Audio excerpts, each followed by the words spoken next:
for decades or hundreds of years kept us out. Rather than us trying to knock on their doors and get into those rooms, let's just make our own damn rooms. Like, that's just what I think is the way to go. This is Blair Durham with Black Wall Street Today, your media hub for all things Black entrepreneurship, politics, news, and events in Hampton Roads and beyond. Hey, would you like to be a guest on Black Wall Street Today with Blair Durham? The link is in the show notes. And now, here's your host, Blair Durham. Greetings. Welcome to this 122nd edition of Black Wall Street Today with Blair Durham. Save the date for HR RealCon 2021. It is our 5th annual real estate readiness event. Why do we focus on real estate? It's an incredible way to build that wealth portfolio. This year, our event is in partnership with VHCDC. There are pieces on first-time home ownership, commercial real estate, flipping properties, wholesaling properties. Again, a free event. You can register blackbrand.biz. And now let's get into the heart of the content for today. I am so excited that joining us first is Mr. Davon Christopher Johnson. He's leveraged his marketing knowledge and communications expertise to build his brand from a single publication, Bleu Magazine, the aspirational lifestyle publication for multicultural men, to a full-scale multimedia company serving diverse audiences around the world. After 7 years working in-house entertainment, Johnson launched Bleu Magazine in 2006 to develop a legacy in publishing.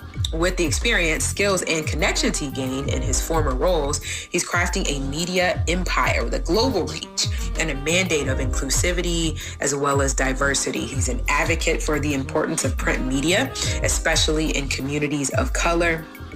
Blue Life Media Group's platforms now include Bleu Magazine, its sister digital platform, BombShelbyByBlue.com, Blue TV, a podcast network, a geo-targeting mobile ad platform, and an agency that represents digital influencers. Wow, Davon holds a Bachelor of Arts degree from Seton Hall University and a master's from Harvard University.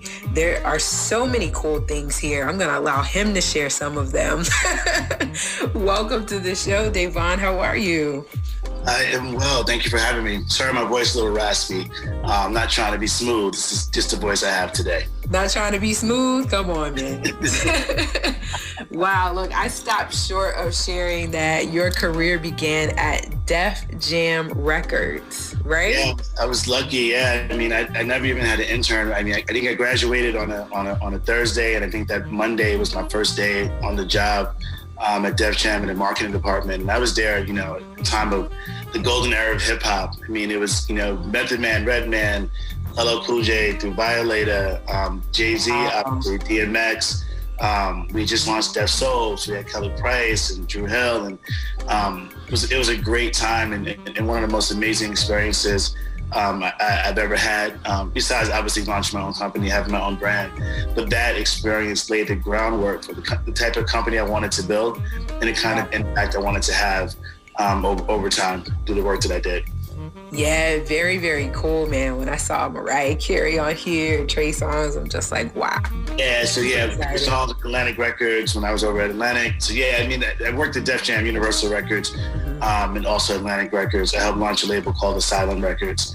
Which at the time focused on like Houston, so like Mike Jones, Paul Wall, Webby, Boosie, and then Rap A Lot also was one of the partners there. But so I had about 7 to 8 years experience in music marketing, which was fun and it's great, and I loved it. And Black culture, Black music especially moves the world, and to see that impact on the corporate side made it even greater to see it on the other side from consumers.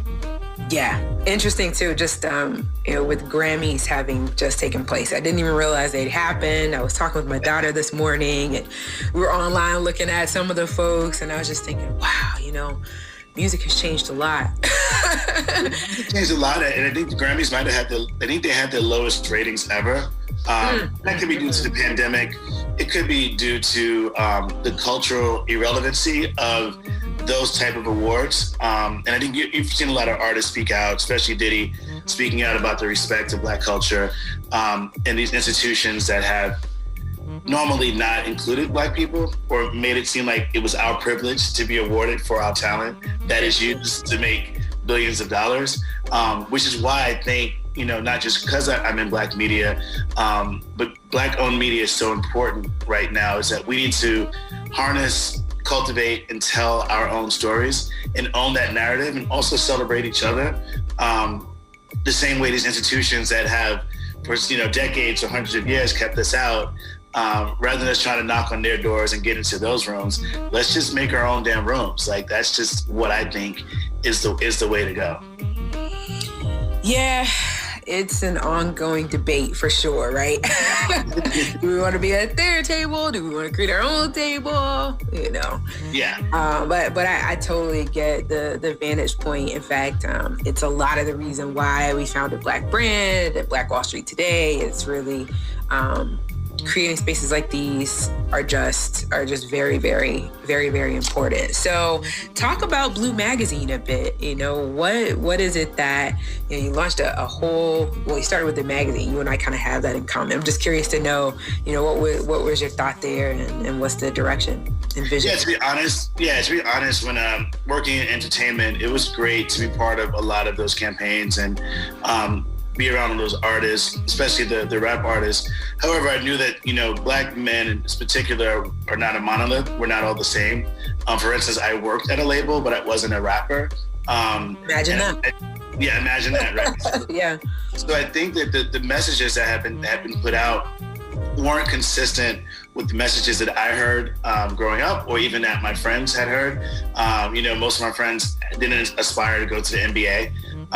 Or to be a rapper. We aspired to go to Wall Street or work at our parents' family's company or et cetera. And I wanted to tell that story more. So yes, we are athletes and we're amazing. We're rappers and we're amazing. We're also doctors, lawyers, assistants, teachers, all the things. We're all the things, right? We're both in. And I wanted to create a media platform specifically around the Black male experience that showcased that diversity, right? That didn't make every young Black boy think that he had to be a rapper or an athlete. And if he wasn't good at one of those two things, then he couldn't be something, right? So that's why I started the magazine itself. I called it Bleu, and this is before all the political correctness of 2020s and further. But back then, boys were blue, girls were pink. And if you didn't know what the baby was going to be, you do yellow, right? Because you didn't have so right? Yeah. That's how it was, right? So I created Bleu as an all-inclusive. So all boys are blue, right? All boys are blue when they're born, or et cetera. So you can be a rapper, or you can be a doctor, you can be an athlete. We're all the same. And then I flipped it and made it French sounding. So it's BLEU, so it's Bleu, which just made it attractive. As starting a company, you got to trick folks a little bit. Gotta do so. Yeah, I had a trick of to think that we were this European magazine coming to the States to celebrate Black culture, and it obviously has worked out because we're still here. So I'm glad I made that choice. And then from doing Bleu, focus on the Black male audience, we saw a lot of females were interested in that content. Whether it's for their spouse or their brother or their friend or their son or et cetera. And we spun off, other products. And one of those is Bombshell by Bleu, which is female focused. And again, taking that word bombshell that has a certain thing that comes to mind, you're thinking like a video vixen type of thing. But ours is, our motto is women who win wars. And these are moms, these are entrepreneurs, these are activists, doctors, et cetera. So again, taking a word and flipping it, again, letting Black women and Black men in the world know that they're more than just, someone to dance in the video, which we can do that really well. So I don't want to ever think that my brand is saying that we can't be those things. I'm just also showing the other side of it. Something you wrote earlier was so important. You said that if we're not one of those two things, then we may think that we can't become anything. And a lot of times we're receiving those messages, at home, receiving those messages in so-called safe spaces, right? So when you're talking about creating a new narrative, it's like, how do I get this in the hands of the folks that need this the most, Exactly. Just what's kind of been your distribution strategy when you're looking at reaching such a vulnerable population, right? Getting to our kids. Absolutely. You know, it's interesting. And it's not a secret sauce, but it was a secret sauce at the time. We began distribution at barbershops, right? So as an independent Black-owned print publication, I was knocking on doors to get distribution and no one was interested in this Black narrative, right? And it just hit me one day, like, I'm in a barbershop every week, getting my hair cut. My appointment's never the time my barber says. You know, like I'm be here at 1, I'm in a chair at 4 because he promised 10 other people, you know, he's got them too, right? So it's this captive moment that Black men from 5 years old to 85 years old, right? It's multi-generational. It's from the barbershop to the boardroom. These are all people debating current events, politics, relationships, medical questions, all these things in that environment. So we made the barbershop a distribution channel and created value of that audience. And we met them right there, and they're spending time with this hard copy. They're sitting in a chair, they're reading it, and they're debating, et cetera. Obviously, eventually we got distribution. We're about 400 Barnes & Nobles across the country and about 100 newsstands in Europe. But prior to that, we proved ourselves, again, not trying to be in their boardroom, but obviously creating our own distribution platform. This movie's about barbershop. You know, LeBron even has a show on HBO around the barbershop. The barbershop is the Black man's psychologist, psychiatrist, counseling office. That's where we go. To feel safe. We often ask our doctors, our barber, more intimate questions than we ask our doctors. Yeah, so true. And the same is true for, Beauty salon. Women in salon. So here's a question for you, thinking about kind of where we are now. Where are Black men turning if they're not congregating in barbershops? How are you creating a safe space? And is that part of the mission of Bleu? Yeah, great question, and it's part of the mission to take us outside of that. So again, one of our mottos is from the barbershop to the boardroom, right? Is that journey. So yes, you may get your haircut on a Saturday or Sunday, but what are you doing, Monday to Friday? Where are you receiving messages? Are you being supported at work? Are you being supported at school? Are you being supported amongst your friends? And are we making it okay for Black men to be vulnerable and have friendships that are honest and true and transparent and able to be supportive and not competitive? And I think there's a huge, movement. I have a friend, his name is Jason Rosario.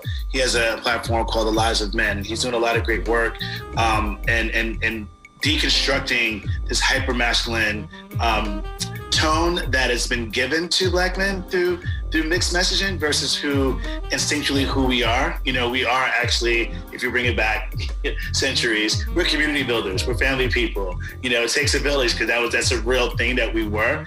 And somehow in America, that's been deconstructed. And we know about the 13th Amendment, and we know about all of that, right? This industrial complex, all these things, like for whatever reason, right? America has had this thing where it's like, let's break the Black man down, because this great fear of us realizing our collective greatness, it's just so powerful. Imagine how powerful we are as individuals, right? Look at like those who do excel in music or sports, like a Michael Jordan or a Jay-Z, right? But imagine if that was like 10-fold or 100-fold, how awesome that would be. So that's the work Bleu will continue to do to make a more inclusive society. It may not happen in my lifetime, it may not happen in yours or in the next 100 years, but that is the goal, to contribute in our small way to this more inclusive society we're trying to build. Yeah, that was so good. I had to text my husband.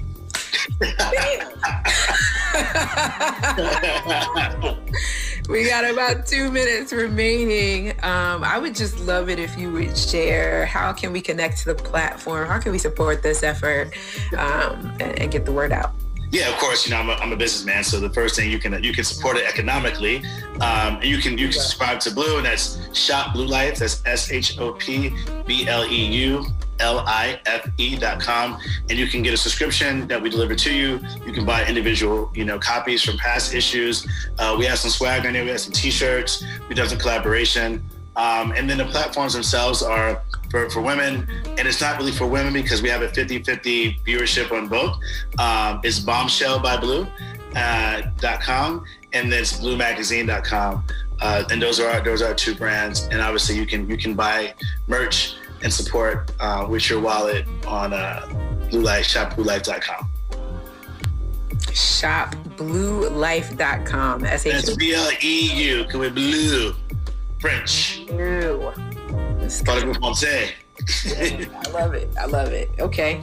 Wow, this has been great, Davon, man. I'm so excited about what you're doing.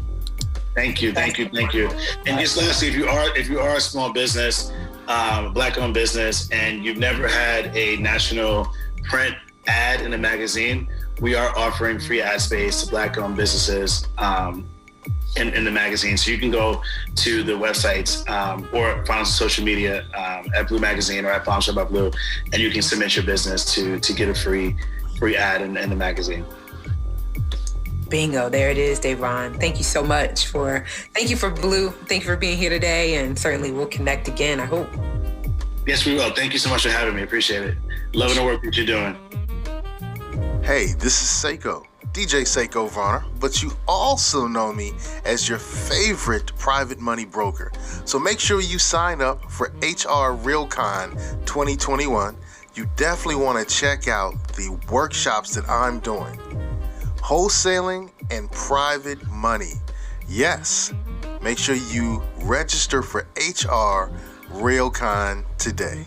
Again, a free event. You can register blackbrand.biz. Talk soon. Stay locked in. This show was brought to you by the consulting services of Positive Vibes Incorporated. We do debt restructuring, we help with credit repair, and we put money into the pockets of real estate investors. If you're a real estate investor, get in contact with us. If you need debt restructuring or credit repair, get in contact with us. 757-932-0177, 757-932-0177. Phenomenal. Stay with us online at Black Wall Street Today on Facebook and Black Wall Street Today on Instagram, and then follow us on Twitter as well at BWS Today. We look forward to talking again next week. Have a wonderful week. I have said and I will continue to say that the most important priority for the Black community is the Black community, not a particular political party. Phenomenal. Hey, yo, when I say Black